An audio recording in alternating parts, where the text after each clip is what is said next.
ইনশাআল্লাহ আমি কথা দিচ্ছি, আপনারা লিখে রাখবেন, খাতা আছে না, লিখে রাখবেন যে এই রকম নিয়ত, এই রকম মানসিকতা, এই রকম ইচ্ছা যদি কারো ভিতরে থাকে, আর এটা যদি 1 বছর, বেশি না 1 বছর যদি চেষ্টা করে, ইনশাআল্লাহ আপনি এমন একজন যোগ্যবান হবেন, আপনার ডাকেও 2, 4, 50, 100, 200 জন লোক চলে আসবে ইনশাআল্লাহ। আল্লাহ যদি কবুল করেন এই মেহনতটুকুকে, 2, 4, 100 জন লক্ষাধিক কোটি কোটি লোকও আসতে পারে।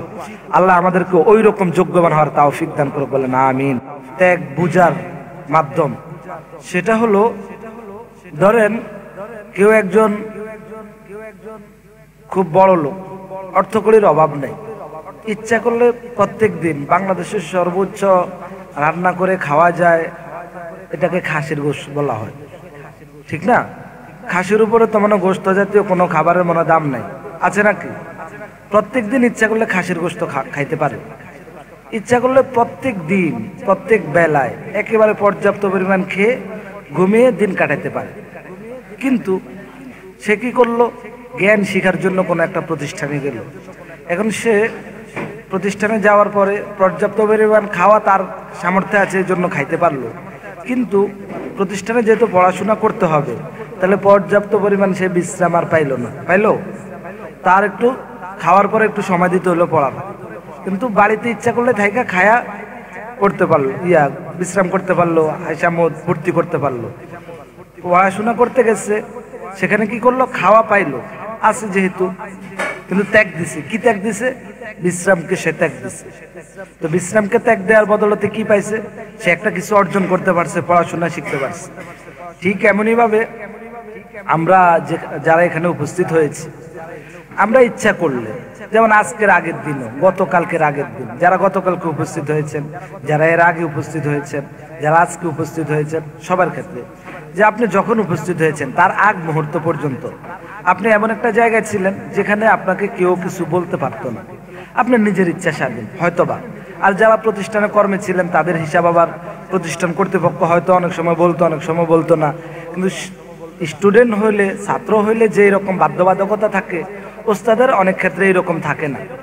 ইচ্ছা করলে ওস্তাদ ক্লাসের মাঝখান থেকে একটু ব্রেক নিতে পারে, কিন্তু ইচ্ছা করলে ছাত্র নিতে পারে না, পারে? তো আজকে যিনি যখন উপস্থিত হয়েছেন তার আগ মুহূর্ত পর্যন্ত আপনি ইচ্ছা করলে যে কোনো একটা কিছু করতে পারতেন, কিন্তু এখন এখানে উপস্থিত হওয়ার পর থেকে ক্লাস যখন শুরু হয়েছে, ওই সময় থেকে নিয়ে আপনি যতদিন এখানে থাকবেন, ওস্তাদজিরা ক্লাস নিবে, ততদিন পর্যন্ত আপনি ইচ্ছা করলে অন্য কিছু করতে পারবেন না। ইচ্ছা করলে আপনি মোবাইলটা টিপতে পারবেন না, ইচ্ছা করলে আপনি ফোন রিসিভ করে কথা বলতে পারবেন না, ইচ্ছা করলে আপনি একটু বাইরে যেয়ে ঘোরাঘুরি করতে পারবেন না, কারণ আপনার প্রতি একটা বাধ্যবাধকতা আছে।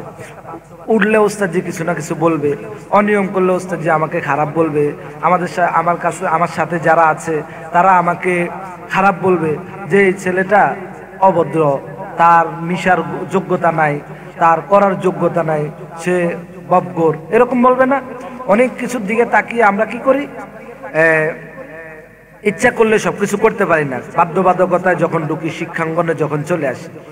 তো সব কথা হলো, আমি যেহেতু ইচ্ছা করলে কিছু করতে পারি না, ইচ্ছা করলে আমি ঘুরতে পারি না, ইচ্ছা করলে ঘুমাইতে পারি না, ইচ্ছা করলে আমি শুয়ে থাকতে পারি না, মোবাইল টিপতে পারি না, তাহলে আমি যতক্ষণ পর্যন্ত এখানে আছি, এখানে যে ওস্তাদজিরা যে কথাগুলো বলে, যে শিক্ষাটুকু দেয়, এটাকে সর্বোচ্চ মনোযোগ দিয়ে শেখার চেষ্টা করা। এখন বলেন, যদি সর্বোচ্চ মনোযোগ দিয়ে শিখে তাহলে কি লাভ? আপনি দেখেন, সহজ কথা যদি বলি, আপনারা আজকে আমরা বলছি, আপনারা শুনছেন, এক একজন এক এক মাধ্যমে শুনছেন। কাউকে আমরা ফোন দিয়ে বলছি, কেউ ফেসবুক বা ইউটিউবে দেখছেন, হ্যাঁ, কেউ আরেকজন থেকে শুনছেন না? এক একজন এক একভাবে আসছেন। তো কি জন্য আসছেন কোন? তো এখানে যারা পড়াবে যোগ্যবান ওস্তাদরা পড়াবে, ওনাদের থেকে যদি আমি পড়তে পারি তাহলে হয়তোবা আমার যোগ্যতাটা ভালো হবে, এটাই তো উদ্দেশ্য। এখানে কিন্তু কেউ খাওয়ার জন্য আসে না, কেউ এখানে ঘুমানোর জন্য ইচ্ছা করে আসে না, কেউ এখানে হাঁটাহাঁটি করার জন্য আসে না। আসছে কি জন্য? শুনছে যে এখানে যোগ্যবান ওস্তাদজিরা পড়াবে, ওনাদের কাছে যদি পড়তে পারে আমি যোগ্যবান হতে পারবো, এটাই উদ্দেশ্য।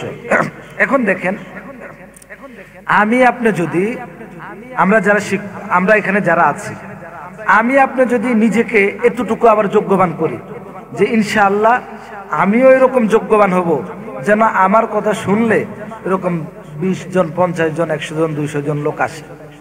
এটা সম্ভব না? এখন কোন কিভাবে হুজুর? না, সম্ভব না।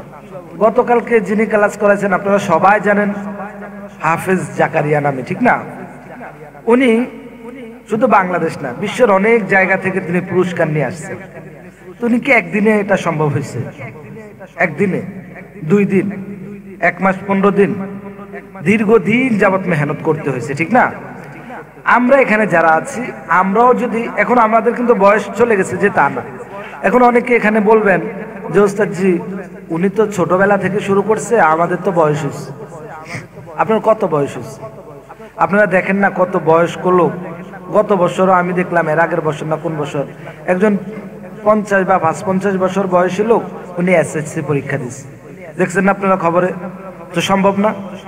এরকম তো একজন ছাড়া, আমাদের ওই যে আঙ্কেল ছাড়া আর কেউ মনে হয় এরকম বয়স্ক নাই, সবাই জোয়ান।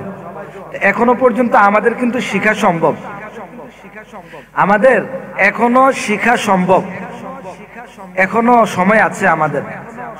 তো উনি কিন্তু ওই যে আপনারা দেখতেছেন না আঙ্কেল, উনি কিন্তু হেডমাস্টার ছিলেন, বা হেডমাস্টারের আগে যে কিনা জানে বলে ভাইস প্রিন্সিপাল ছিলেন স্কুলের, কলেজের, অনেক যোগ্যবান ব্যক্তি।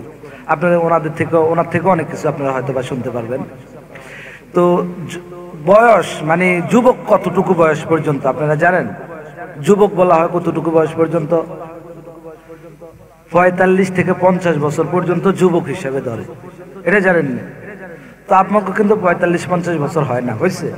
তাহলে আমরা এখনো যুবক। ইচ্ছা করলে আমরা সময় দিতে পারবো, ইচ্ছা করলে আমরা শ্রম দিতে পারবো, ইচ্ছা করলে আমরা রাত্রে জেগে কাজ করতে পারবো, ইচ্ছা করলে আমরা না খেয়েও করতে পারবো 1-2 দিন, সমস্যা হইব না। কিন্তু তাহলে এখনো আমাদের যোগ্যতা অর্জন করার সময় বাকি আছে। ইনশাল্লাহ আমরা যদি এইভাবে ধারাবাহিকভাবে চেষ্টা করতে থাকি অব্যাহত, তাহলে আল্লাহ দিলে আমাদের এমন যোগ্যতা হবে, আপনার আমার ডাকেও 2-4-50 জন ইনশাল্লাহ আসবে আপনার কাছে, আমার কাছে শিখার জন্য। আল্লাহ আমাদেরকে এইরকম হওয়ার তৌফিক দান করুক, বলেন আমিন। এই প্রশিক্ষণ থেকে, এখান থেকে আপনারা এই নিয়ত করবেন যে, এই নিয়ত তো আগের থেকে আছে, আবার মনে করাই দেয়া, মোজাকারা, যেটা আমরা তো এখানে মোজাকারা করার জন্য আসছি। মোজাকারা রাসূল সাল্লাল্লাহু আলাইহি ওয়াসাল্লামের হাদিস মোতাবেক একটি বাণী যদি আমার পক্ষ থেকে তোমার কাছে পৌঁছে, সেটা তুমি অপরের কাছে পৌঁছায় দাও। হাদিসটা কি? বাল্লিগু আন্নি ওয়ালাউ আয়া। তো আমরা যতটুকু এখান থেকে শিখবো, এটাকে পৌঁছিয়ে দেওয়ার জন্য সর্বাত্মক চেষ্টা করবে ইনশাআল্লাহ। পৌঁছানোর জন্য যদি আমার ঘুম মাইর দিতে হয়, ঘুম মাইর দিব। পৌঁছানোর জন্য যদি আমার খাওয়া মাইর দিতে হয়, খাওয়া মাইর দিব। মানে যদি না ঘুমানো লাগে না ঘুমাবো, না খাওয়া হইলে না খাবো। পৌঁছানোর জন্য যদি আমার বাড়িতে যাওয়া সম্ভব না হয়, তাহলে বাড়িতে না যাব। পৌঁছানোর জন্য আমার যতটুকু কষ্ট করা দরকার অতটুকু কষ্ট করব।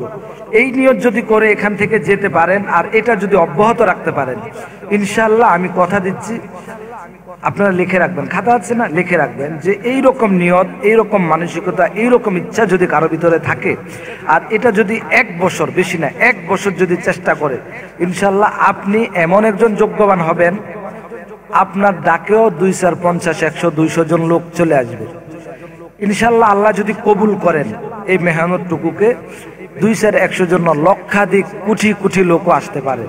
আল্লাহ আমাদেরকে ওই রকম যোগ্যবান হওয়ার তৌফিক দান করুক, বলেন।